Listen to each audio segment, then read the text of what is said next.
नमस्कार, स्वागत आहे तुमचं मंगल किचन तडका या यूट्यूब चॅनलमध्ये।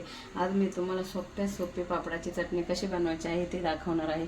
तेव्हा तुम्ही हा माझा व्हिडिओ शेवटपर्यंत बघा आणि माझ्या चॅनलवर नवीन असाल तर माझ्या चॅनलला सबस्क्राईब करा, शेजारील बेल आयकॉनवर क्लिक करा, जेणेकरून मी जे व्हिडिओ अपलोड करेल त्याचा नोटिफिकेशन्स तुम्हाला पाहायला मिळेल। चला आता आपण पापडाची चटणी कशी बनवायची आहे ते बघणार आहोत। इथे मी पापड घेतलेले आहे, 10 पापड आहे। त्याच्यानंतर इकडे 10 ते 12 मी लसणाच्या पाकळ्या सोलून घेतलेल्या आहे। 1 चमचा मिरची पावडर घेतलेली आहे। चवीनुसार थोडंसं मीठ घेतलेलं आहे, जास्त घेतलेलं नाही कारण पापडामध्ये मीठ असतं। हा पापड आपल्याला गॅसवर भाजून घ्यायचा आहे। हे बघा या पद्धतीने गॅसवर भाजून घेतलेले आहेत। आपण सर्व पापड असेच भाजून घेऊया। हे बघा आपले पापड भाजून झालेले आहेत। आपल्याला या पापडाचा चुरा करायचा आहे, तर मी चुरा करून घेत आहे त्याच्यातून।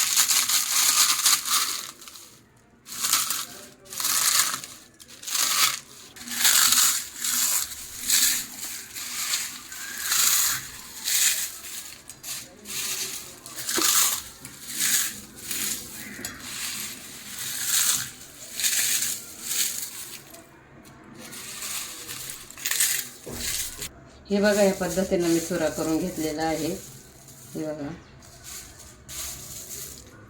आता आपल्याला लसूण, मिरची पावडर आणि मीठ एकत्र मिक्सरला वाटून घ्यायचं आहे।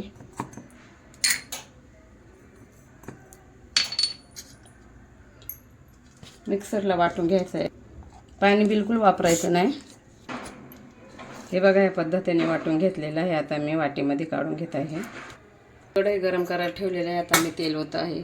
4-5 चमचे तेल ओतायचे आहे, कारण तेल थोडंसं जास्तच पाहिजे, म्हणजे ती चांगली कुरकुरीत होणार। त्याच्यानंतर आपल्याला मिरची, लसूण वाटण टाकायचं आहे। चांगलं तेलात परतून घ्यायचं आहे।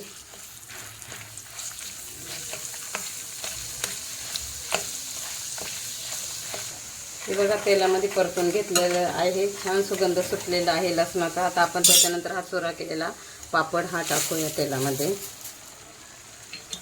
आणि असं हलवून घ्यायचं आहे।